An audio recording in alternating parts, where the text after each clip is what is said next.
Good evening and welcome to another episode of Rich Politics with me, your host, Rich Taylor. And tonight, my guest is a writer, political commentator, and a lawyer. John Holbrook recently published an article on where is the populist party, and he's here to discuss that with me tonight. John, welcome to Rich Politics. Tell our viewers who you are and what you do. Yes, well, hello, Richard, and hello, everyone. My interest in politics goes back actually ever since I was at school, but I started off being involved in politics in the Labour Party, and in fact I became a sabbatical officer when I was at Sheffield University, and I was elected on a Labour Party ticket. But I think back then I realised that the Labour Party was never going to be a force for progress in society. So I actually joined one of those far-left organisations which existed in the 1980s. It was actually known as the Revolutionary Communist Party. I know that's three words which would probably put the fear of God into most people. But it was actually quite an interesting organisation, and I think I learned a lot from it. And that party wound itself up about 20 years ago now, but many of its supporters and members have continued, and they run the organisation Spiked, which is an interesting publication, and also the Institute of Ideas, which organises many interesting debates. So that's my politics going back actually to the 1980s. I then sort of put my politics on the back burner for a few years because I trained to be a lawyer, and I became a full-time barrister, which of course was a full-time job. But as you may know, Richard, I was actually expelled from my chambers about 6 months ago now. Yeah, John, interesting. It'd be good to get an understanding of what actually happened there, because I've read some of that, and it'd be good for our viewers to know what actually happened, because this whole idea of cancelling people over political views and opinions is becoming more apparent in our day and age than ever before. So just tell us what happened there, John.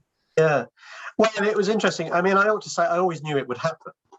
Because you cannot express forthright views these days, particularly when you're challenging the woke and the left, without incurring some sort of unjust penalty. So I'd reached a sort of stage in my life where I was quite happy to give up my legal career and try and develop a political one. So when it came, it wasn't a surprise.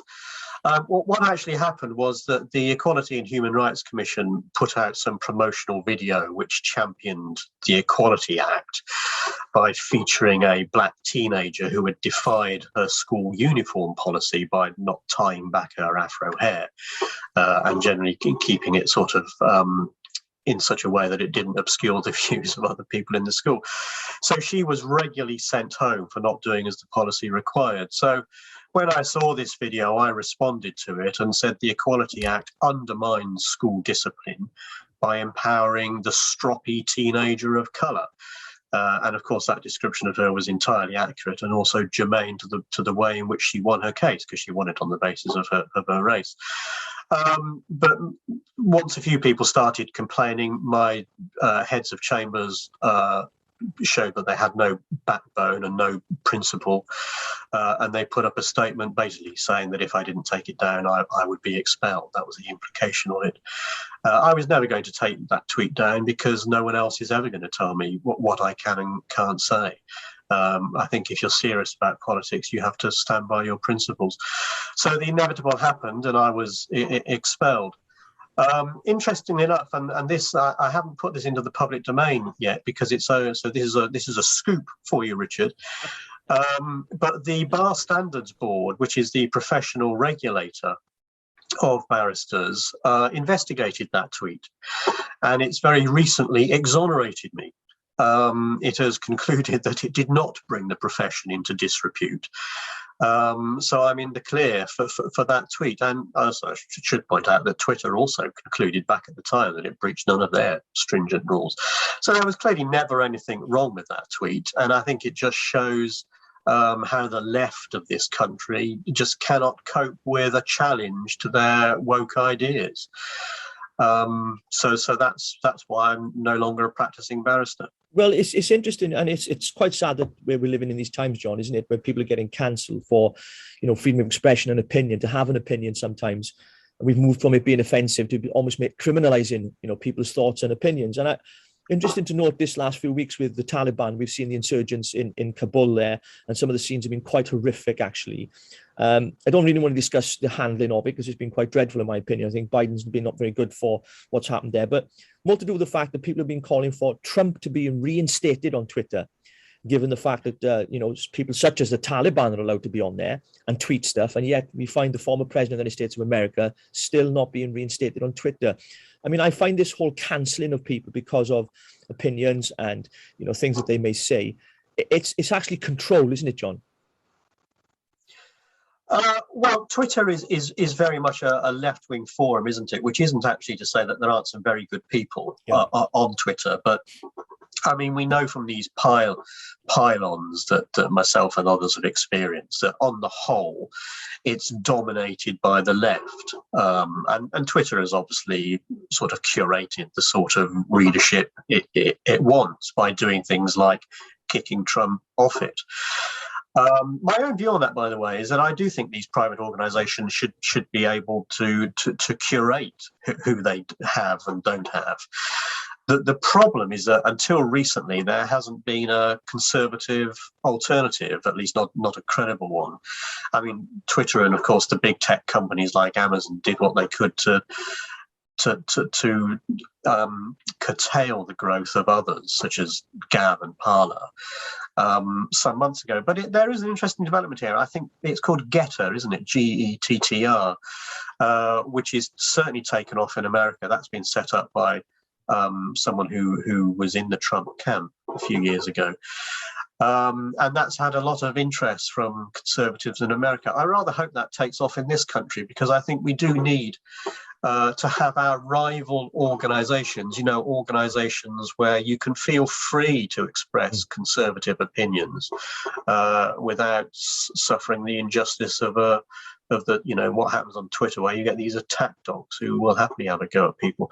So there are some interesting developments there, Richard, and I think, in time we'll overcome this particular problem. Yeah, I'd suggest to viewers watching this as well, get on to Getter. I'm on there myself, John, just newly. And as you say, it's taken off in America, and trying to find an alternative platform where conservative views can be expressed, I think, is very important, because the censorship that we're seeing happening right now is not the kind of country I want to grow up in. I don't want to be a soft North Korea.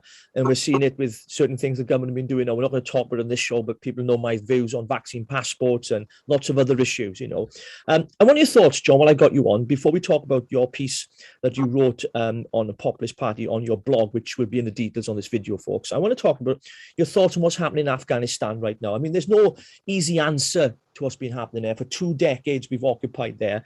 And of course, the US Army, more importantly, have. And the recent withdrawal, although it was planned by Trump to happen, the way that it's happened, it leaves a lot of questions to be answered, John, doesn't it? What's your thoughts on what's happening over there right now? Well, it is interesting, and it's obviously a bit of a confused picture at the moment. But I always opposed the intervention right from the very outset, as indeed I have opposed all of these so-called humanitarian wars of intervention, whether they happened in the former Yugoslavia, Iraq, Libya, or Afghanistan, because I do not think you can build a nation not externally. And I think what we have seen in Afghanistan, and funnily enough, this is where I do think Biden has got a point, although, of course, he's essentially continuing the policy that was started by Trump, although I think it's fair to say he's made a hash of it. I think he is right to say that what has happened over the last few weeks just confirms how you cannot keep Western troops in a country like Afghanistan. I would never have sent them in, but having sent them in, they had to get out, because it was clear, wasn't it, from the very easy way in which the Western-backed army fled and the Taliban took over, that there was something of a groundswell of support for the Taliban. I don't doubt that the Taliban has got 101 problems, but I ultimately think that the people of Afghanistan have to be left to resolve all of those issues, and I'm sure in the fullness of time they will.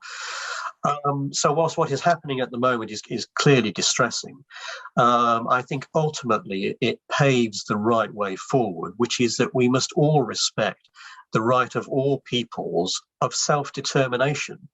And that essentially means that we have to leave Afghanistan to be run by Afghans. Yeah, I agree. I think trying to run a Western democracy anywhere in the Middle East where their ideologies and their religious beliefs are contrary to some of our Western democratic processes, it just doesn't fit. And I think it would never have worked, irrespective. We saw it with Iraq with Tony Blair, which we should never have gone into that war. Absolutely. And I was opposed to that myself. And so, it was almost inevitable that this was going to happen. But I think a lot of people have been concerned about the way that it's happened, not that it's actually happened. Right, getting on to your piece that I really got you on to talk about, John, even though it's nice to hear your opinions on other things as well. I've been asked a lot of questions more recently, the last few months, in respect to my engagement with politics. And people have said to me, Rich, how can we really build an alternative opposition to the political landscape we're seeing right now? Because clearly we have a two-party system with Labour and Conservatives, and there's no real opposition to a current government. It seems as if the Labour Party have lost their way. Certainly here in Wales, they've become so far woke left socialists, they're unrecognisable. They don't stand up for the working man anymore. And certainly Labour UK as well. And I think people are concerned for the future politically of where we're going. And you wrote this article, Where Are the Populist Parties? And you mentioned a few of the parties that we have all had involvement with, whether it's Brexit Party, UKIP, or Reclaim with Lawrence Fox and the guys. What were your thoughts on that article? And we'll go through it because I've got it in front of me here. Why did you write it, and what were you trying to achieve through it, John? Well, I think for the same concerns that you've just articulated, Richard, which is that what is happening in British politics now is quite extraordinary, because I don't think it's happened for well over 100 years, in the sense that ordinary working people these days no longer have a voice. They have been almost entirely excluded from the political process. Obviously, it was different for most of the 20th century when they had the Labour Party. I mean, imperfect though that was, at least I think ordinary people felt as if they had a voice. And indeed, a lot of the social policies that were developed were means of taking on board their concerns and interests.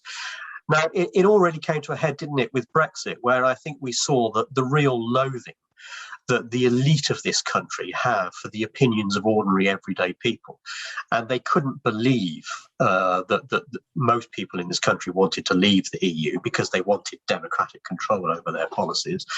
And then even when they had said, look, we want to leave the EU, so many of them did whatever they could to frustrate it. And that was really an eye-opener for me. I mean, I think I'd sort of realized this before, but I think it helped cement my view that ordinary people in this country, they're not just excluded from the political process, they're actually demonized and distrusted. And we have to address that problem. In a democracy, you can only make change by having a strong political party. And that's what we need to stand up for the ordinary people of this country. Yeah, I was speaking to someone this week, John, talking about I was in a pub actually speaking to a mate of mine, and we were talking about politics, and he started to talk about the scars of Brexit. I'd never heard this expression before. And I said, what do you mean the scars of Brexit? And he was talking about the impact, the freedom of movement, for example, and the difference that's going to make long term. And, the fact that we didn't take back our full control of our fishing waters, the problem in Northern Ireland, and all of the issues that weren't really dealt with through Brexit. It weren't a clean break Brexit, as many of us Brexiteers were wanting. And he talked about those scars. And then he mentioned the political side of it, that what Brexit did as well, it highlighted how poor our politics had become. In the sense we talked about real opposition, where, it was politicians versus the people. The whole idea of the Brexit movement was around that. And there were people who believed in Brexit that were from the Labour Party, Conservative Party, UKIP, all the other major parties, Liberal Democrats, not so much. But there was a huge, if you like, across the political landscape of people from all political views who believed in taking back sovereignty. And I think what it did, it highlighted, as you have done in this article, which people need to go and read, by the way, johnholbrook.com, you need to look at that. It highlighted, that our politics in the UK is broken. It's systematically over decades, it's broken. It clearly isn't working. And I think what you've put forward here as well, and there's also a manifesto that you've attached to it, which is very interesting. I read through the 10 points of the manifesto, and I have to say, I was reading it and I thought, I like to find something to disagree with often, but I couldn't disagree with it. I was like, This is just, but a lot of this is common sense policies, isn't it, John? It's the things that really stand out as a conservative, democratic country, which the values actually, which we should be holding to. So, I mean, how can this happen? Will it happen when you've got, I know some of the guys at Reclaim, Lawrence is a friend of mine personally, and the guys at Brexit, I stood as a candidate for the Brexit Party in 2019. I got lots of friends in the Brexit Party. I got friends in UKIP.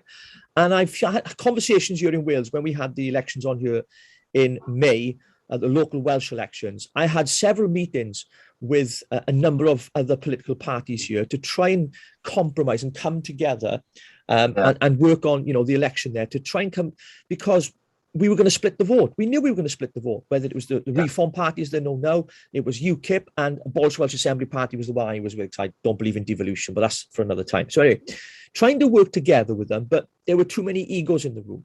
It was a case of, certain people wanted certain things, and it was never going to fit. But as an outsider, someone who's new to politics like me, member of the public, I looked at it and thought, it's a no-brainer. If you guys got together and put your egos down, we could actually be a political force for good here and make inroads. But it never happened. And I that is the concern I have, John, that will we ever see that happen? What do you think? Well, I think you've just explained the problem here, which is that there are actually a lot of very well-intentioned people. I mean, not just you and me, but some of the people you've mentioned. But I think what we have to do is focus on the bigger picture. And what is tending to happen at the moment is, I could list half a dozen or more parties, if you like, which are all of the sort of centre-right persuasion. And if you put them all together, they will all find something to disagree on. What we have to do is recognise that those differences need to be managed, and we have to try and overcome them for the greater good of the problem we identified earlier, which is the absence of a political party that can really represent the interests of the majority of the people of this country. And that is a difficult task, Richard. And I think I think that the experience of UKIP, which is a very interesting one, because we mustn't ever forget that UKIP in the 2015 general election got over 4 million votes. It was on the cusp of almost becoming the sort of party that we were now looking for. But it rather fragmented, and it fragmented for a number of reasons, but principally because whilst it could agree on the one thing of Brexit, once that sort of disappeared from the top of the agenda, it was difficult to get unity. Now, we have to try and overcome these issues, and that's why this manifesto you've referred to, which is it's only two sheets of A4 paper, but it's 10 principles. And I'm pleased that you haven't found anything to disagree with. I think many people would, but that's not really the point. The intention behind those 2 pages is to try and just outline 10 broad principles on which we could try and bring people together as the basis for forming a proper, strong, membership-based party.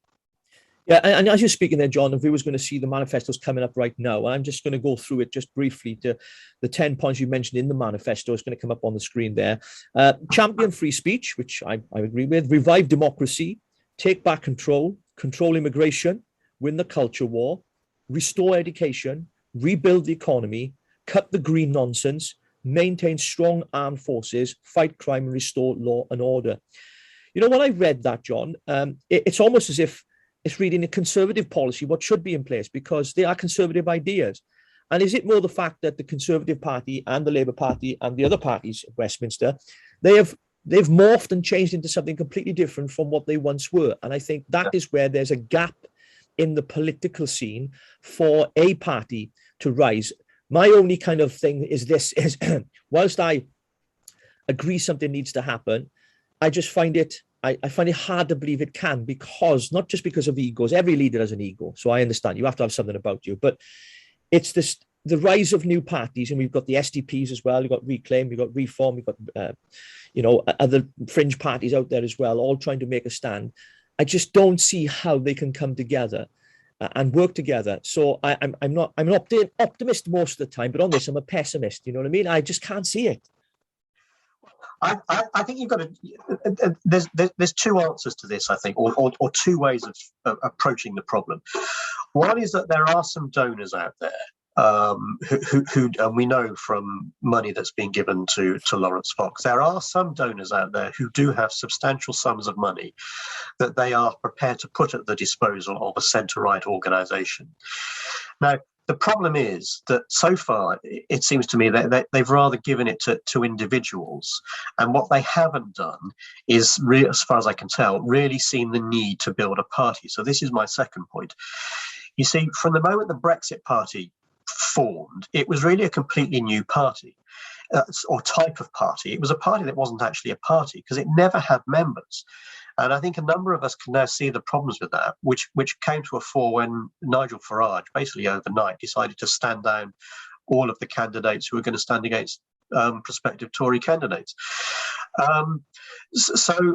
So you have to have a party which takes its members seriously. So you need money and members. They are the two things that you have to bring together. Now, what I've also set out, because on my website I've also drafted a constitution of what this party might look like. There's a very important point in that constitution, which is, interestingly enough, something that I've retained from those politically active days I mentioned in the RCP in the 1980s, which is that you treat membership very seriously and different from supportership. So anyone could become a supporter of this party, but that wouldn't give them rights. In order to get the rights which only the members would have, they would have to demonstrate, and I've suggested typically it would be over a period of 12 months, they would have to demonstrate that they understood the programme of this party and their willingness and ability to argue for it. And that way you would control who your members were.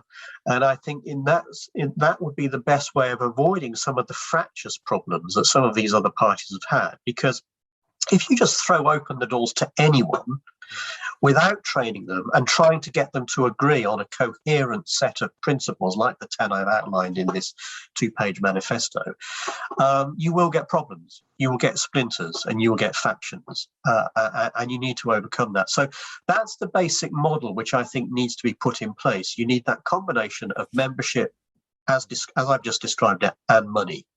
Yeah, John, I'm interested in this because it's something I've been aware of, and you've articulated in that piece that you've written for quite a while. I was speaking to Claire Fox about it quite a while ago as well, and she suggested getting in touch with you over it. And for me, what I've seen, I'm new to politics, as I've said, but what I've seen is I've seen some people wanting to set up a political party.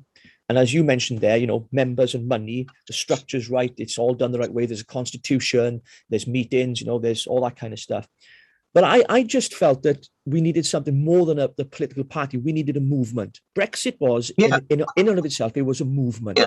It was a movement led by a very popular person who, in Nigel Farage, many others before him, because UKIP were obviously responsible for bringing on the referendum. So we have to acknowledge that. But it needed a leader and it needed a message, and it had both.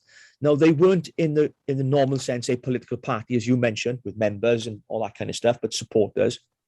I wonder if before we get to forming a political alliance or party that has the elements you've mentioned in this article, whether or not we need to create a movement first.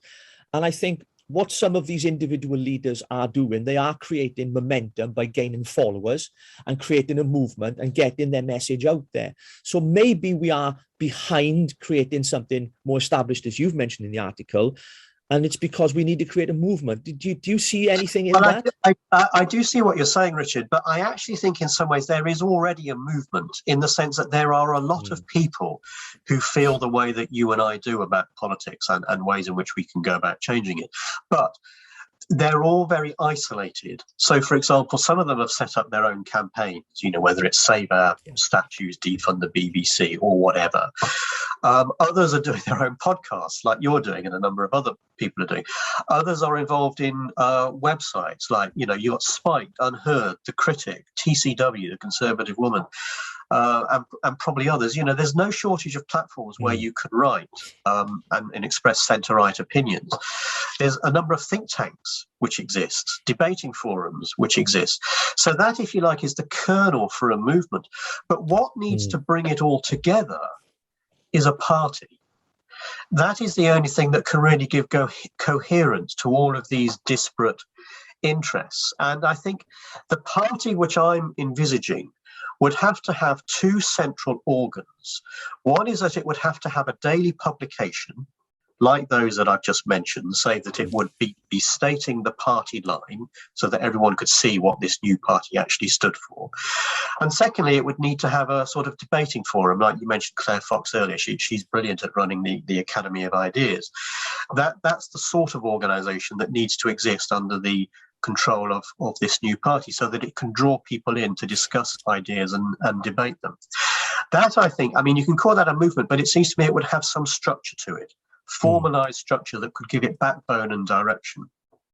Yeah, the reason why I mentioned the movement is in my own context here in Wales, slightly different because we're under the Welsh government here under Mark Drakeford, and there's a lot of 22 devolved areas that Westminster has no say in, so it's slightly different. But the reason why I mention is because there's a movement here, and I don't normally like to give them any platform, but I will mention them for this programme, called Yes Cymru. They're a Welsh independence movement, and they have members, but they're not in any way, they claim not to be political, but they clearly are. And their main objective is to put pressure and to use their platform to push for Welsh independence, which would be catastrophic financially for us, by the way. But anyway, but they've grown from 5,000 members in the last few years to 18,000 paid up members of this movement. And there's been a swell of support for them from Welsh celebrities here in Wales and Welsh people in particular. This idea of, like the Brexit campaign, sovereign independence, they want Welsh independence. And I've seen this. Now, they're not currently a political party, but they have caused political parties here in Wales, like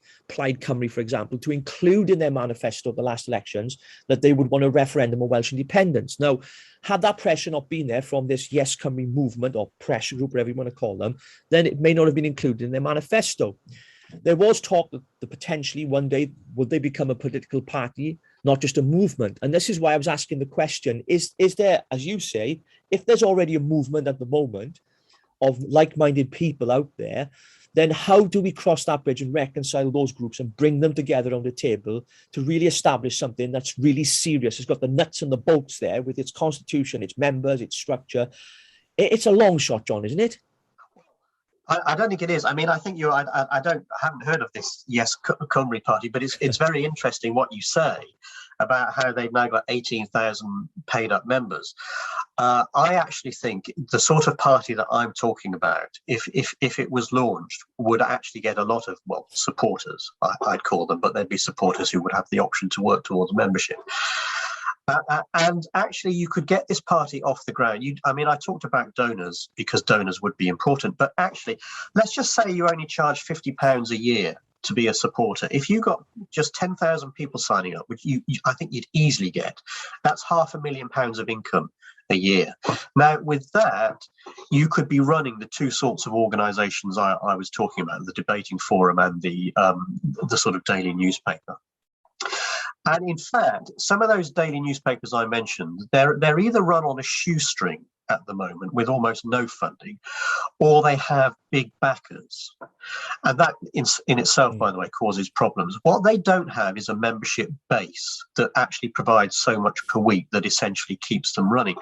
And there's a reason for that, which is that I don't think people want to give money on a monthly basis just to a newspaper, an online newspaper, which they have no say over. I actually think people would be happy, and I think the example you've just given shows this, would be happy to pay so much a month for an organisation that they have a stake in, whether it's as supporters or members. And that is why I think there is potential there that simply needs to be tapped. Yeah, John, talking as my volume went down there. Viewers, if you hear some background noise, I've got a tractor outside my studio, just to let you know. It's interesting because, as you've said, with membership, it does give people a sense of involvement. I think when you're just a supporter, yes, you believe in the cause, but as a member, you feel you've got a stake in it. And I think that's the clue, isn't it? Really feel as if you're making a difference because you're not just part of something because you signed a bit of paper, but you're contributing financially to something you believe in. And that says more then, doesn't it? And you should have a say. I mean, you might remember some of the Brexit party rallies we were having around the country. the enthusiasm and the buzz and everything around the whole idea of that, even though people weren't members, they were supporters, they felt somewhat involved, John, because there was, part of these big, huge meetings and rallies. And I think almost like the established parties have their party conferences every year. I'm like you, I agree. There needs to be something that is structured where it has that. But I'm still not very optimistic that I'd see it happening given the conversations that I've had with different people. And it doesn't make those people wrong or bad or, whatever else. It's just what the conversations I've had. I'm not as hopeful as you, but I will advocate for it. Richard, what do you think is the main issue that is holding those people back? I think a number of factors. I think the first one is to do with the people that are currently in charge of those institutions or those parties or those movements. They're not that they have huge disagreements. They're pretty much politically the same. I think I mentioned the word ego. I didn't mean it in a detrimental way. I meant it in a way that, if you're a leader, you must have some kind of ego, but not pride and arrogance. I'm not talking about that kind of ego. I think it's a lot for people to submit to and change. I just can't see it happening. I've seen infighting politically. UKIP have experienced infighting, as you know. They've had it in their own party over the years, and I just can't see it happening. I just can't, John. I'm yet to be convinced. One thing I would say, Richard, is that the reason why you have to have a membership-based party is that if you want to affect change in this country, you have to have members. Yeah. I mean, I'm quite a fan of Steve Bannon, who runs this the War Rooms program. The War Room, yeah. He talks about force multipliers, which is a very good way of describing members. In other words, people who will take a message and multiply it, take it onto the streets, into the workplace, into their communities and families. You can only change the political terrain if you have these force multipliers, namely members and supporters who have an affinity with a political party. Now, if we continue with what are, broadly speaking, memberless personality cults, and again, I don't mean that in a bad way, I simply mean it as a description of, parties which are largely built around fairly charismatic and strong leaders, which is important, but you need to have much more than that. If we don't break that model, then those individuals, no matter how brave, courageous and able they are, they will tire, because they won't get success. They won't have the force multipliers that they need. And so how long have they got? 6 months, 12 months? I don't know. But there will come a time, Richard, when I think we have to set up this party. Yeah. I think going from the London mayoral elections, I know that Richard Tice and Lawrence worked together, and two parties coming together. I don't believe it made a significant impact on any of the outcomes of the campaign there. But that was a kind of mayoral elections quite different. But I'm hopeful, John. I'm hopeful, but I'm doubtful at the same time. I don't know if a person can be that in two places, hopeful and doubtful, because I, like you, have been crying out for a new kind of party that has the elements you've discussed in this article. And I think, we need it. We need it because people have lost trust in politicians. They've lost trust in the political processes that we have, because what I hear a lot of, certainly here in the valleys, is there's no point in voting. Nothing ever changes. If I had a penny for every time I'd hear that, I'd be a multi-billionaire, literally. And I think that's the fear I have, that no matter what happens in the future, whether we have a party you described, and I would get behind that wholeheartedly, but I wonder if the public mood would then change from what's the point in voting, nothing changes anyway kind of attitude. That is something we have to change, isn't it? Definitely. And it's interesting what you said. I mean, I think voter apathy is a very important trend, which you can detect going back for several decades now. And, I think the elite describe voter apathy as, these stupid people can't be bothered to vote.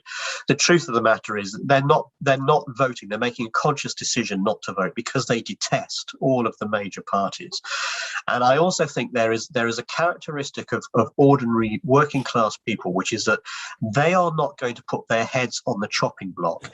But if there is a movement that they can join and support, then they will come forward, because they know, their experience of being in trade unions and collective organizations, they know, and this is a sort of working class thing as against a middle class thing, they know that the heroic individual is not going to improve their society, but they do have faith in collective organizations. They know that there is strength in numbers. And I do think and I'm going to say when, because I think it will happen, when this party is set up, I don't think there will be any problem attracting supporters and members. I mean, I gave you that figure of 10,000. I think that's a gross underestimate of what this party would achieve. And hence, as I say, for every £50 of supportership or membership, that's for every 10,000 people, that's £500,000. You're talking about, even without the donors, who I'm sure would follow, you're talking about a significant and powerful organisation that could make the change that we know needs to happen. Well, John, listen, it's been our time is up. It's been fascinating speaking to you. How can folks find out more? Where do they go? Give us where you are on social media, your website. Tell people, because I want to get people to go and read what you've written, because I think it's so important. It's crucial. And listen, and I'm hopeful. My doubts have been laid to rest a little bit by speaking to you today, but I'm hopeful. And tell us where people can get in touch with you, John, and where they can find your publications. All right, there's two places to go, Richard. I mean, for the documents we've been talking about, and essentially there's three. There's the argument for this political party. There's the 10 principles we've been talking about, and then there's the draft constitution. You will find all of those on my website, which is johnholb.com. It's just JONHOLB.com. And then I'm still active on Twitter. I've also joined Getter. I might start getting more active on that because I think that's the future. But my Twitter handle and my Getter handle are the same, which is just at John Holb, JONHOLB. That's brilliant. John, thank you ever so much for your time. I hope to get you back on Stone Ridge Politics. Lovely. Thank you very much, Richard. It's been a pleasure.